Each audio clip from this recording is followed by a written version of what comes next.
you know we've been to some very spectacular places around the world, but I found a new place. This has just been done. It's all bulletproof, and it's a secret suite, the best suite in all of Europe.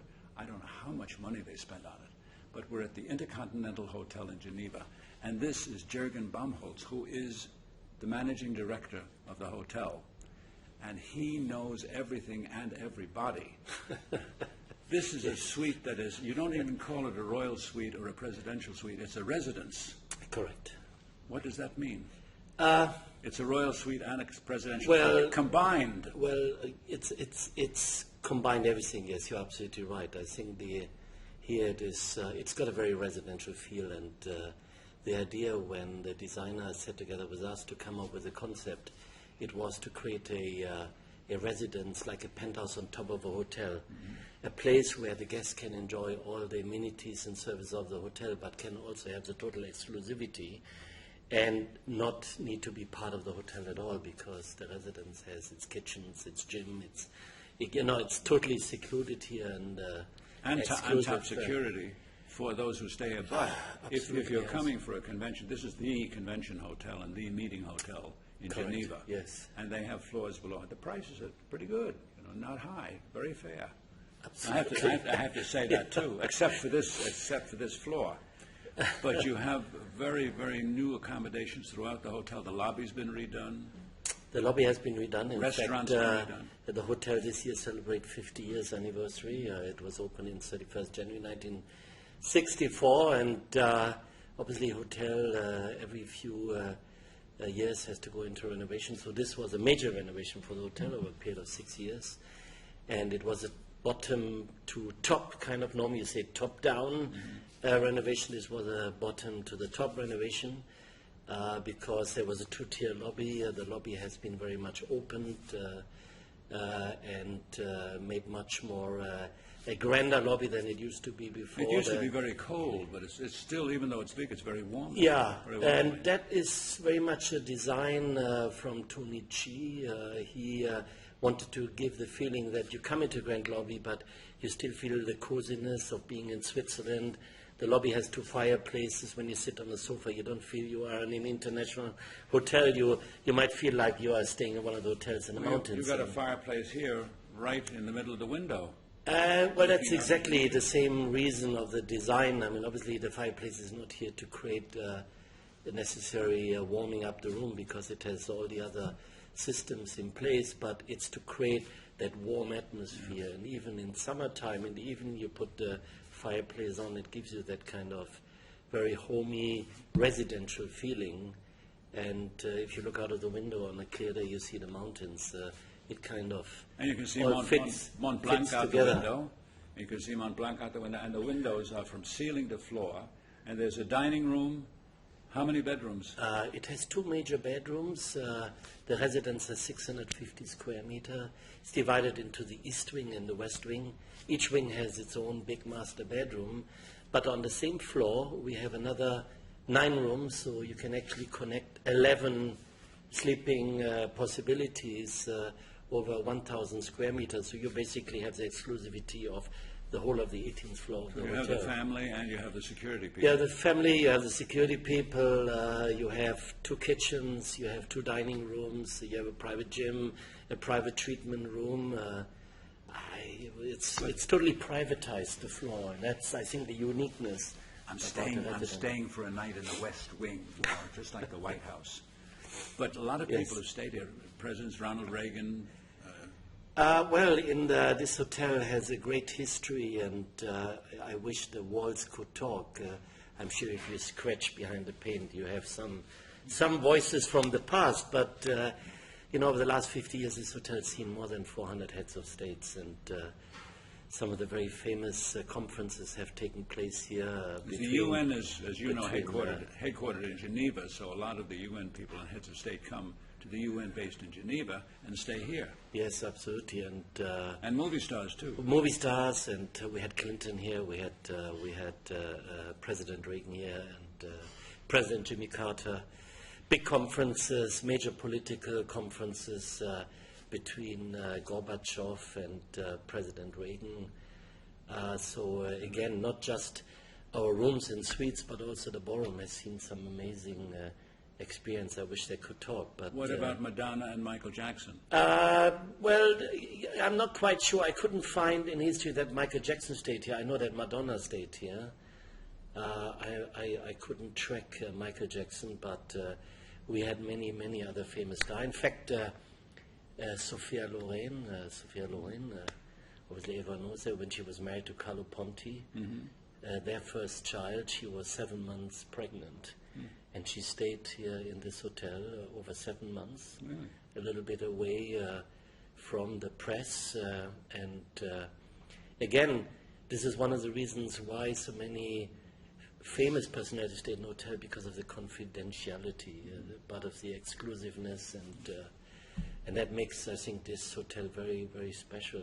Now, I always ask this story, so forgive me, but I know that they like to know this. In your experience in working in hotels like this, you must have some fantastic, funny, interesting stories about some of the people who have been here. Well, yes, to much extent. I mean, I have a lot of stories from my previous hotel life in other parts of the world, which are very. I've been here now for 2 years, and I remember one, and we had last year a lot of political conference. Also, beginning of this year, we had the Iran conference, we had Syria and Ukraine meetings here, and we had the likes of John Kerry, Lavrov, Steinmeier, and I remember that there was a meeting here, but that was to do with Ukraine, and there was a one-day, one-night meeting between Steinmeier and Lavrov. And Lavrov's the foreign minister of Russia. Yeah, and it was a very short meeting. In fact, the meeting was in one of our small meeting rooms, and that meeting room coincidentally called Moscow. So we were told, take off the sign. I mean, we wiped out the sign because, necessarily you didn't want to have them a meeting in Moscow, but, being in Switzerland, a neutral place. So they had a private dinner there, and a long dinner and discussions over dinner. And anyway, then later stayed overnight, and the next morning I farewelled the German Foreign Minister Steinmeier, and I asked him, I said, so, how was your stay in German and everything? And he said, fantastic, breakfast was great, I slept really well, but the meeting was scheiße. So, in a very straight German, so I guess the meeting didn't come to any fruition. This was in the beginning of the Ukraine crisis, but what it meant that people of that level become very personal. I mean, obviously they're staying in a hotel, they experience the hotel and the services, and in the end they are guests like everyone else, they're human beings like everyone else, and sometimes as a general manager, if you make close contacts, you hear some interesting comments, but one of the things about the suite, you have linens and beds in this suite that are very unusual. The bed is almost double usual size, but the linens you sink right in. Are they special only to this floor? In this floor here, everything is special. So whatever you have on this floor, you don't find anywhere else in the hotel. We have different level of suites, different level of rooms, and the quality of bedding, the quality of the linen is very good everywhere, there's no question about it, but here we make it absolutely more special. The bed is 2.50 meters. The linen is silk linen. It's got a very strong, superior quality. And the chinaware, glassware, everything here is unique, and it doesn't mix with the rest of the hotel. So it doesn't go in a central laundry or central dishwashing area. It's all done by hand up here. So it becomes that special. It's stored up here. So it's like a personal residence. You don't need to mix with the rest of the hotel. But this floor must have cost a fortune to build. Yes. I think a lot of passion went in here. I think for the money this residence was developed. And there were previous royal suites here, so it was a renovation and some major changes in terms of facilities on the floor, but you could have easily bought a very good penthouse somewhere else in a key city around the world. So it could have bought you a good penthouse in Manhattan, I would say. What happens when you have a heads of state that are coming to the UN and one king makes a reservation and Yes. then another king that stayed here before wants to stay again? What do? You got too many kings. I think you start making a choice. Which king do you want? Which king you don't want? I mean, obviously, we are working we are very much depending, obviously, what meetings are taking place in the UN. These are the key drivers for Geneva and this hotel. And we work with all the missions, and we sometimes have to evaluate who we can accommodate and who not. And in most cases, we always find a place. We have different level of suites. But then you have, for example, one floor taken by one head of state, and he doesn't want another head of state or someone else on the same floor for good reasons. So we need to accommodate another floor. So the mixing and matching in a hotel like this can be very challenging. It's the problems of But the we general always manager. rise. Sorry? The problems of the general manager. It can be the problems, but these are the nice problems, to be honest, because it's the exciting part of the job, to be honest. I mean, every guest is important, but when you know you have 6 key foreign ministers staying in your hotel and everyone has their own needs, and you know that these are heavy political debates, and you suddenly becoming part of it, even though you're not part of it, you are part of it. Because whatever you do and your team does or doesn't do can somewhat affect the conference. And, as much the outcome, the employees feel the benefit of the outcome. Because I remember when the Iran conference was here, the second one, and they were sitting together until 3 a.m. in the morning, and we were loading in sandwiches into the room. You saw this will never end. Everyone was standing in the corridor like that. And in the end, the door went open, and they were ready to sign an agreement and to go for a press conference. But you could see and you could speak to John Kerry, and he said, finally, we're done, he told me. Mm-hmm. So you feel that all the employees which stayed up until that time because they were somewhat indirectly participating. Mm-hmm. Yeah. And they felt equally relieved that there was a conference which had a successful end. Yeah. If the whole politics had a successful end, is another story. But at least it was a successful end here. So you have a lot of good that's stories. That's the exciting part, yes. Yeah. I thank you very much. You're welcome. Very good. We could go on for hours with all the stories. We can. We have to write a book one day. I would love to. I used to be the hotel director at the Fiasa in Munich. I don't know if you know that hotel. Sure.